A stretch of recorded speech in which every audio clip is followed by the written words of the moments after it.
자녀 입시 비리와 사모펀드 자금 횡령 등의 혐의로 재판에 넘겨진 조국 전 법무부 장관의 부인 정경심 교수가 1심에서 실형을 선고받았습니다. 정경심 교수가 징역 4년 그리고 벌금 5억 원이 선고됐다는 내용이 들어왔습니다. 서울중앙지방법원은 사문서 위조와 업무상 횡령 등의 혐의로 기소된 정 교수에게 징역 4년을 선고했습니다. 네. 변호사님 어떻게 보셨습니까? 네, 지금 15가지 혐의라고 했죠. 그중에서도 이제 지금 일단 내용을 다 봐야겠지만 전체적으로는 한 5가지 정도를 제외하고 10가지 혐의점이 거의 다 인정이 된 것으로 보이고요. 특히 형량으로 보자면은 입시 비리와 관련된 내용들이 거의 다 유죄로 인정이 됐다면은 그 부분도 비난 가능성에 있어서 굉장히 중대하게 평가됐을 가능성이 높고요. 예. 또 미공개 정보를 이용한 이제 투자 행위 같은 경우에는 사실 좀 엄정하게 처벌을 하고 있습니다. 그래서 그런 부분들을 종합적으로 고려를 해봤을 때는 여러 가지로 좀 이런 형이 유죄 판단이 있다라면은 실형이 선고될 가능성이 높다라고 생각을 했는데 이제 그래서 이제 징역 4년이라는 상당히 어떻게 보면 중형이 선고된 걸로 보입니다. 그렇기 때문에 이 부분에 대해서는 뭐 좀 이제 특수성을 고려해가지고 이제 오늘 법정 구속을 할 것인지 여부는 좀 있으면 속보로 나오겠지만은 네. 통상적으로 이제 징역 4년 정도가 실형이 선고가 될 경우에는 법정 구속을 일반적으로 하기 때문에 네, 그럴 가능성도 좀 더 높아 보입니다. 네, 앞서 검찰은 구형 그러니까 재판부에 그 형량을 요청한 거는 징역 7년에 벌금 9억 원이었거든요. 어떻게 네. 보십니까? 실제 판단? 네, 그래서 이제 실제로 원래 구형량보다는 판결 선고형이 보통은 좀 낮기 때문에 어떻게 보면 그 구형량을 거의 받았다라고 볼 수가 있습니다. 그러니까 원칙적으로는 거의 15가지 혐의가 다 인정되더라도 그 정도 구형에서 이 정도 나올 수가 있거든요.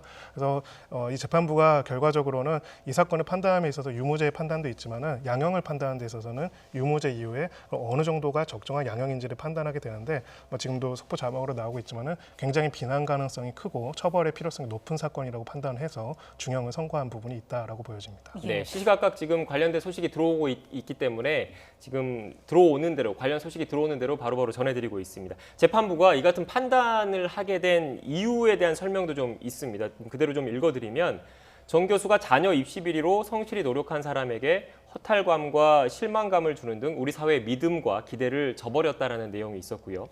또 고위 공직자에게 기대하는 재산 증식 투명성과 이해 충돌을 회피해서 죄책이 무겁고 미공개 정보를 이용해서 시장 경제 질서를 흔드는 중대 범행을 저질렀다라고 판단을 했습니다.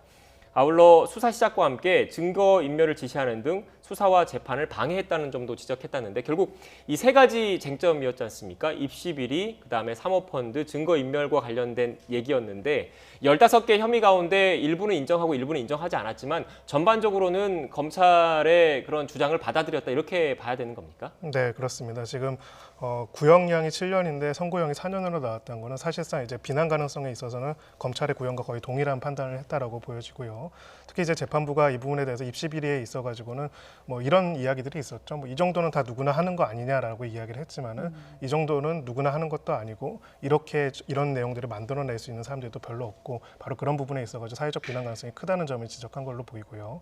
또 이제 사모펀드 관련해가지고 일부 혐의들은 무죄가 판단이 됐지만은 네. 또 미공개 정보 이용 같은 경우에는 굉장히 이제 소위 말해서 특별한 특권적인 정보 취득의 기회가 있어야지만 가능한 부분들이 있기 때문에 이 부분도 굉장히 위법하다. 그리고 무엇보다 제 생각에는 가장 중요한 부분들은 수사와 재판 모든 과정에 있어가지고 이 부분 중에서 인정할 부분들에 대한 인정이라든지 어떤 적극적인 협조를 하는 것이 아니라 좋게 말해서는 또 적극적인 방어권이지만 한편으로는 적극적인 증거 인멸과 그다음에 수사 방해 행위가 있다는 점을 굉장히 이제 양형에 있어서 부정적인 사유로 본 것 같습니다. 특히 증거 인멸과 은닉과 관련돼 가지고는 결과적으로는 일부 부분에 있어가지고 무죄를 판단을 했지만은 이 부분에 있어가지고는 그렇게 뭐 동시에 반출을 했다 하더라도 결국은 그것이 형사적으로 처벌이 어렵지 결국 이 부분에 대해 가지고 수사를 방해했다는 점 자체에 대해서는 크게 다르지가 않기 때문에 그 부분들이 양형에 있어서도 좀 적극적으로 반영한 것으로 보입니다. 네. 뭐 상당히 조심스럽습니다만은 그럼 정 교수에 대한 1심 결론이 현재 심리가 진행 중인 조국 전 장관의 재판에는 어느 정도 영향을 미치게 될까요? 네, 뭐 상당한 영향을 미칠 것으로 보입니다. 왜냐하면은 지금 훨씬 1년 3개월 동안 충실한 심리가 있었고요. 또 검찰과 재판부가 상당히 많이 충돌을 할 정도로 굉장히 이제 여러 가지 쟁점들이 많이 있었던 사건이고 또 나름 굉장히 이제 변호인 측에서 최선을 다해서 또 방어를 하고 변론할 부분도 있기 때문에 그만큼 현출된 증거 또 밀도 있는 심리가 진행된 부분들이 있습니다. 그렇기 때문에 그 부분들에 대해 가지고는 좀 다른 재판부로서도 상당히 같이 고심을 할 수밖에 없어 보이고요. 이번 재판부의 판결과 완전히 다르게 또 판단을 하기에는 여러 가지로 부담성이 있지 않을까. 같은 신급이긴 하지만 그렇게 보통은 전망을 하고 있습니다. 네. 이에 반해서 그 정경심 교수 측은 그동안 무리한 검찰의 수사로 이어진 결과다라고 강하게 반발을 해왔기 때문에 지금 1심 선고여서 결국 이렇게 결과는 나왔지만 추가적으로 2심 재판부의 판단을 기다릴 가능성은 크다고 봐야겠는 거죠. 네, 뭐 거의 100%또 항소를 할 걸로 보이고요. 이 정경심 교수와 관련된 재판에 관해 가지고 종합 정리한 기사의 제목이 굉장히 인상적이었습니다. 이 모든 것의 시작이라는 그런 내용이었는데요. 1년 3개월 동안 참 상당히 많은 사회적 갈등이 있지 않겠습니까? 이 부분에 대해서 어떻게 보면은 한번 이 재판부로서는 사법부로서 판단한 부분이 있기 때문에 또 물러설 수 없는 또 항소를 하고 또 물러설 수 없는 변론을 할 가능성이 매우 높아 보입니다. 네, 지금 아직 그 저희 현장에서 확인은 안 됐는데 1심 선고가 지금 났지 않습니까? 실형이 선고가 됐는데 그 이후의 절차는 어떻게 되는 겁니까? 네, 일단 2심이 저렇게 실형이 나오게 될 경우에는 불구속 상태의 피고인인 경우에는 재판부의 판단에 따라서 법정 구속 여부를 결정을 하게 됩니다. 물론 이제 1심에서 실형 선고가 났다 하더라도 일단은 법정 구속을 안 한 상태에서 그냥 그 집행을 미룬 상태에서 2심을 하는 경우도 있고요. 그런 부분들은 이제 건강 상태라든지 재반적인 상황들을 고려를 하게 되는데 통상적으로는 이제 징역 4년은 사실은 우리 일반적인 실무상으로는 좀 굉장히 중형에 해당되는 부분들도 있고 또 무엇보다 증거에 관해서 증거 인멸에 관해 가지고 몇 가지 혐의들이 무죄가 나오긴 했지만은 지금 수사 방해라든지 이런 부분에 대한 지적하는 부분들이 있기 때문에 통상적으로는 이제 징역 4년형 선고에서는 법정 구속이 보통 같이 수반될 가능성이 조금 더 높다라고 보여집니다. 네, 네. 법정 구속이 수반될 가능성이 높다라고 말씀하셨는데 관련된 부분은 저희가 현장에서 확인을 네. 좀 해봐야 돼서 확인되는 대로 다시 한번 전해드리겠습니다. 네. 그 변호사님 지금 앞서 지금 일단 이렇게 그 1심 재판부의 주문 내용까지 좀 정리를 해드렸는데 변호사님께서 보시기에 그 1심 재판부가 어떤 부분을 가장 그 주안점을 두고 봤다 이렇게 보십니까? 네, 형식적인 절차적인 것보다는 실체적인 것들을 보기 위해서 굉장히 좀 고민을 했다라고 보여집니다. 결과적으로는 이제 특히 입시 비리와 관련돼서는 어떤 여러 가지 쟁점들이 많이 있었고 증인도 많이 나왔고요.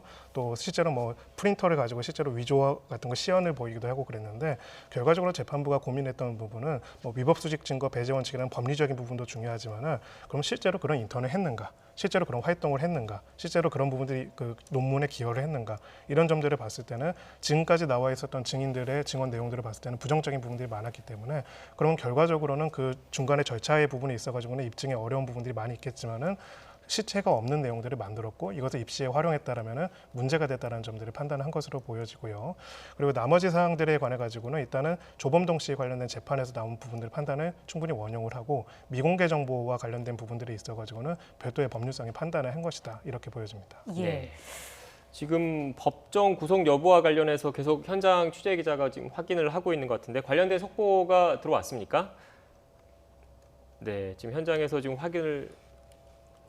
현장에서 확인을 하고 있는데, 네, 변호사님께서 말씀하신 대로 법정 구속이 결정이 됐고 남부구치소에 수감될 예정이라고 합니다. 그러면 앞으로 그 미결수 신분으로 2심 재판을 만약에 항소를 한다면 미결수 신분으로 구치소에서 구속 상태에서 재판을 받아야 되는 거죠? 네, 그렇습니다. 이제 보통 이제 징역 4년인 같은 경우에는 법정 구속이 되기 때문에 구속 상태에서 이제 항소심 재판을 받을 것이고요.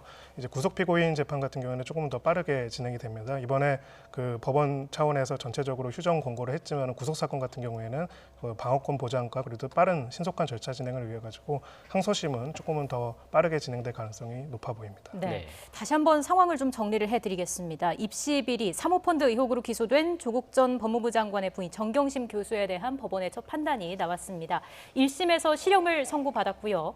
서울중앙지방법원은 사문서 위조와 업무상 횡령 등의 혐의로 기소된 정 교수에게 징역 4년을 선고했습니다. 법정 구속이 됐다는 소식까지 들어왔습니다. 어떻습니까? 정경심 교수 측의 변호인이 입장을 밝히게 될까요?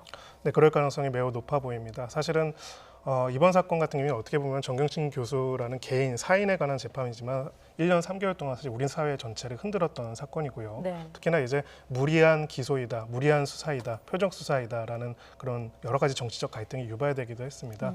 다만 이제 사법의 영역에서는 기본적으로 정치를 배제하고 그렇다면 이것이 조국 전 장관의 부인이라든지 어떤 누구도 아닌 한 사람의 개인으로서 이 부분에 혐의점이 있는지 여부를 판단할 수밖에 없는 자리인데 이 부분에 대해 가지고 기존의 어떤 정치적인 논란에 있어가지고 조금은 비켜서서 사법부의 판단이 이루어졌다는 부분들을 얘기할 수는 있지만요. 변호인 입장에서 입장에서는 또 굉장히 그동안에는 무죄를 확신하고 15가지 혐의 중에서 사실 거의 대부분 인정하지 않고 강하게 다투었기 때문에 재판부의 판단에 대해 가지고는 강한 유감을 표할 가능성이 높습니다. 일반적인 사건들이면 뭐 사실은 선고가 됐더라도 변호인이 인터뷰를 하지는 않지만은 보통 이 사건 같은 경우는 굉장히 또 첨예한 아까 말씀드렸던 것처럼 모든 것의 시작이 될 수 있는 사건이다 보니까 그렇기 때문에 아마 입장 표명할 가능성이 좀 더 있어 보인다고 생각합니다. 입장 표명할 가능성이 있어 보인다고 말씀하셨는데 오늘 재판이 서울중앙지방법원에서 열리고 있습니다.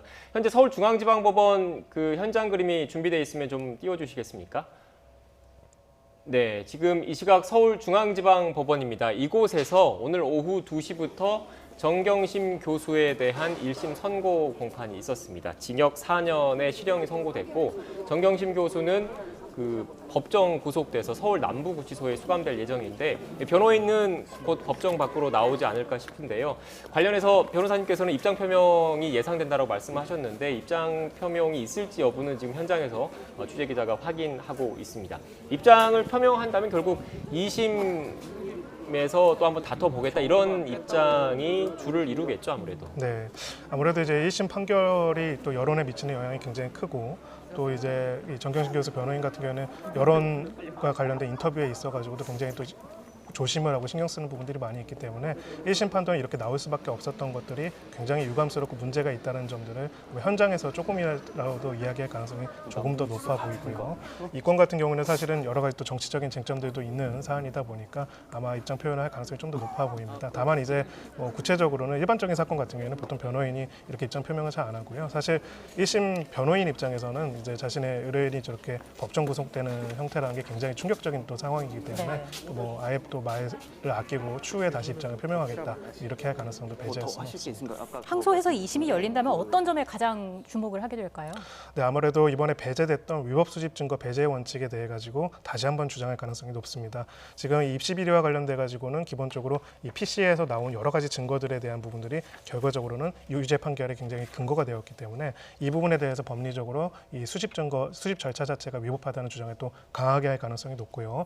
만약에 이게 받아들여진다면은 이 증거가 전부가 배제가 돼서 해당되는 부분에 있어서 무죄가 나올 가능성이 있기 때문에 그럴 주장을 할 가능성이 제일 높아 보입니다. 그리고 결과적으로는 이제 그 부분들에 좀 집중을 할 걸로 보이고요. 특히 1심에서 굉장히 많은 증인들이 출석을 했기 때문에 네. 또다시 이제 항소심에서 여러 증인들을 다시 출석시키기에는 좀 한계가 있을 걸로 보이고요. 아무래도 1심보다는 조금 더 빠른 속도로 진행이 될 가능성이 높아 보입니다. 네, 지금 관련된 혐의가 워낙 많고 복잡해서 시청자 여러분의 이해를 좀 돕기 위해서 말씀하신 위법 수집 증거에 대해서 다투게 될 가능성이 크다. 2심 그 항소를 한다면요. 그 말씀하셨는데 그 위법 수집 그 PC라고 정경심 교수 측이 주장하는 거는 결국 동양대 네, 잠시만요. 저희가 현장 음을 좀 들어보겠습니다. 간단히 말씀드리겠습니다. 오늘 판결 선고를 듣고 당혹스러웠습니다. 우선 전체 판결에 대해서도 동의하기 어렵지만 특히 입시 비리와 관련된 부분, 또 양형에 관한 의견, 그다음에 법정 구속의 사유에 이르기까지 저희 변호인단으로서는 도저히 동의할 수 없는 말씀들을 해주셔서 어쨌든 이제 고등법원에서 다투어야 될 것 같습니다. 입시 비리 부분은 전부 유죄를 선고했는데 그동안 수사 과정부터 저희들이 싸우고자 했던 예단과 추측 이런 부분들이 이 법정 선고에서도 선입견과 함께 반복되지 않았나. 그동안 재판 과정에서 많은 입증의 노력들이 하나도 반영되지 않고 오히려 검찰 논리 그대로 모두 유죄가 인정되는 걸 보면서 적지 않이 실망을 하지 않을 수 없었고 항소심에서 다투지 않을 수가 없게 됐습니다. 무엇보다도 수사 과정에서 압도적인 그 여론의 공격에 대해서 스스로 방어하면서 법정에서 진실을 밝히려고 했던 그 노력들이 오히려 피고인에게 그 형량에 아주 불리한 사유로 언급이 되면서 마치 괘씸죄 같은 게 적용되는 거 아닌가라는 그런 느낌을 지울 수가 없었습니다.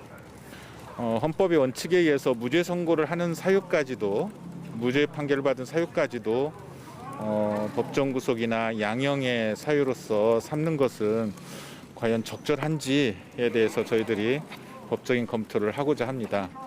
어쨌든 법원의 판결이기 때문에 판결문을 엄중히 검토를 하고 저희들이 항소해서 다시 한번 피고인의 여러 가지 억울함 또는 이 사건의 판결에 적절하지 않음에 대해서 하나하나 밝혀나갈 생각입니다.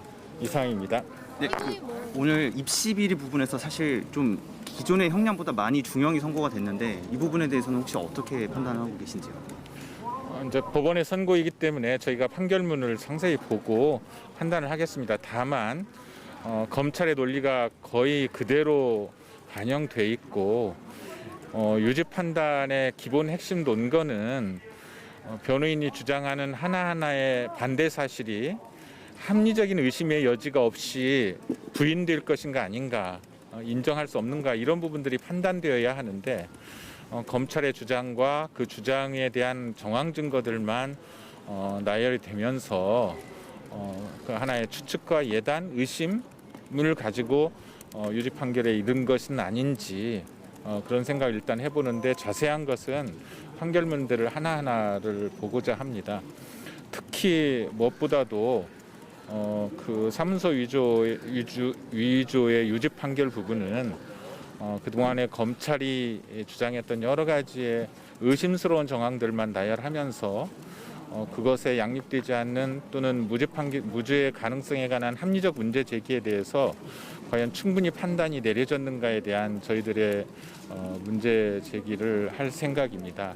이 부분도 판결문을 통해서 상세히 검토를 해나가서 오늘 적어도 구두 선고에 있어서는 그런 부분들을 찾아보기가 어려웠습니다. 이상입니다. 정 교수님 오늘 왜 직접 운전하고 안 오신 거예요? 네, 저는 그거 잘 모르겠는데. 그 배우자인 조 전 장관님에 대한 공모 부분도 오늘 재판에서 많이 언급이 됐는데 이 부분은 향후에 어떻게 좀 다른 재판이 진행되고 있는지 좀 어떻게 다루실 건지. 여기까지만 하고요. 제가 지금 구두로만 들은 거여서 판결문을 좀 봐야 됩니다. 여러분들 다 들어보셨지만 제가 오늘은 여기 간단하게 여기까지만 하겠습니다. 죄송합니다. 네, 지금까지 서울중앙지방법원 앞에서 정경심 교수의 변호인이죠. 김칠준 변호사의 그 인터뷰를 좀 들었습니다. 핵심적인 내용은 그것인 것 같습니다. 판결 내용이 당혹스럽고 특히 입시 비리 부분과 양형 그리고 법정 구속 사유에 동의할 수 없다. 앞서 김 변호사님께서 말씀하셨다시피 2심에서 다퉈야 할 것 같다라는 언급이 있었습니다. 네. 자, 그리고 입시 비리 부분이 모두 유죄가 된 것에 대해서 예단과 추측이 선입견으로 반복됐다 이렇게 이야기를 했고요. 재판 과정의 노력이 반영되지 않고 검찰의 논리대로 유죄로 인정됐다라는 점을 강조했습니다. 항소심에 대한 이야기도 거론을 했습니다. 변호사님께서는 어떻게 보셨습니까? 어느 정도 좀 예상이 됐던 내용들이 나왔다고 보면 될까요? 네, 그렇습니다. 보통 저렇게 유죄가 선고가 되면은 무죄 변론을 열심히 했던 여러 가지 쟁점들에 대해 가지고 재판부가 좀 언급을 하거나 판단하거나 왜 그 주장을 배척하는지 좀 이유를 알고 싶다라는 생각이 들 텐데요. 그 부분에 대해서는 보통 구두 선고에서는 상세하게 이야기를 안 하기 때문에 그래서 이제 계속 판결문을 보고 그 부분에 대해서 왜 그 주장들이 배척됐는지에 대해서 보고 항소 전략을 짜겠다라고 이야기를 한 거고요. 또 오늘 강하게 유감을 표명한 부분이 아마 법정 구속에 대해서 또 표명한 부분이 있습니다. 네. 특히나 이제 증거인멸 관련된 부분들에 있어서 아마 지금 다 내용이 보도되지는 않았지만은 지금 구속을 인정해야 할 사유 중에 하나로 혹시라도 또 추가적인 증거인멸이 있을 수 있다는 얘기를 했을 가능성이 일부 있기 때문에 아마 이 부분에 대해 가지고 또 적극적으로 다투고 또 항소심에서 다시 한번 보석 신청할 가능성도 좀 더 높아 보입니다. 네, 법정 구속에 대해서 특히 그 언급을 했다고 말씀하셨는데 사실 피고인의 입장에서 물론 그 1심 선고가 났기 때문에 미결수 신분이긴 하지만 구치소에 수감돼서 구속 상태에서 2심 재판을 받는 것과 불구속 상태에서 변호인의 조력을 받으면서 재판을 받는 거는 엄청난 차이가 있기 때문인 거죠. 맞습니다. 가족이랑 같이 지내는지 아니면 구치소에 있는지의 차이 수준으로 엄청난 차이기 때문에 이 부분에 대해서는 아마 그 1심 유죄 선고나 내용만큼이나 신병 구속을 오늘 이제 바로 결정했다는 점에 있어가지고는 굉장히 이제 당혹스러울 수밖에 없는 그런 입장이라고 보여집니다. 네, 변호사님 그리고 앞서 김칠준 변호사의 인터뷰 하기 전에 제가 질문을 드리다가 중간에 끊겼는데 그 부분이 아마 2심에서 핵심적으로 다뤄질 것 같아서 다시 한번 여쭐게요.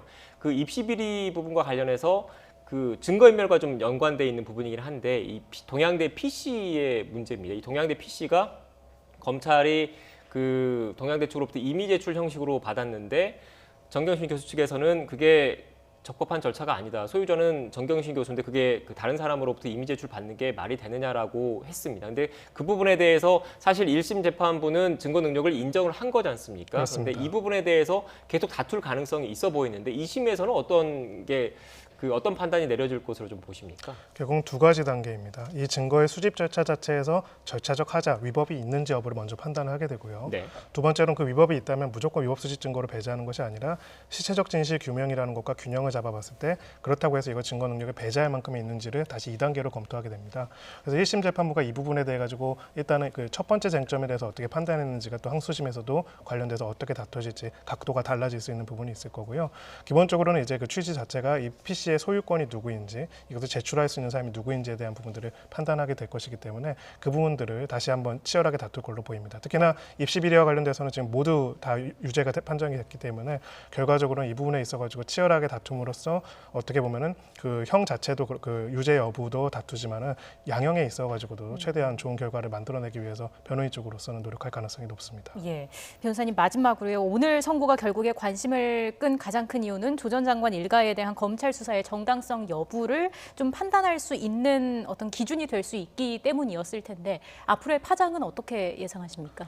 네, 뭐 파장은 아까 말씀드렸듯이 이 모든 것의 시작이지 않습니까? 결과적으로는 이 기소 자체가 이렇게 중형이 선고될 만한 엄중한 범죄를 대상으로 한 기소와 수사였다라는 점에서는 어느 정도는 당시 수사팀에 있어가지고는 좀 그 사법부의 인정을 받았다라고 주장할 가능성이 높고요. 네. 이 부분에 대해서 이 자체가 굉장히 표적이고 없는 것을 만들어내고 사소한 것들을 기소해가지고 한 것이다라는 주장은 적어도 이 사법부 판결만으로는 조금 인정받기 어려울 것으로 보여집니다. 네. 자녀 입시 비리와 사모펀드 관련 의혹 등으로 재판에 넘겨졌던 정경심 교수의 1심 선고 공판이 있었고 관련해서 1심에 판결이 나왔습니다. 징역 4년에 실형을 선고받고 서울 남부구치소에 법정 구속됐다라는 소식까지 전해드렸습니다. 지금까지 김성훈 변호사와 함께 관련된 이야기 나눴습니다. 오늘 말씀 고맙습니다. 고맙습니다. 감사합니다.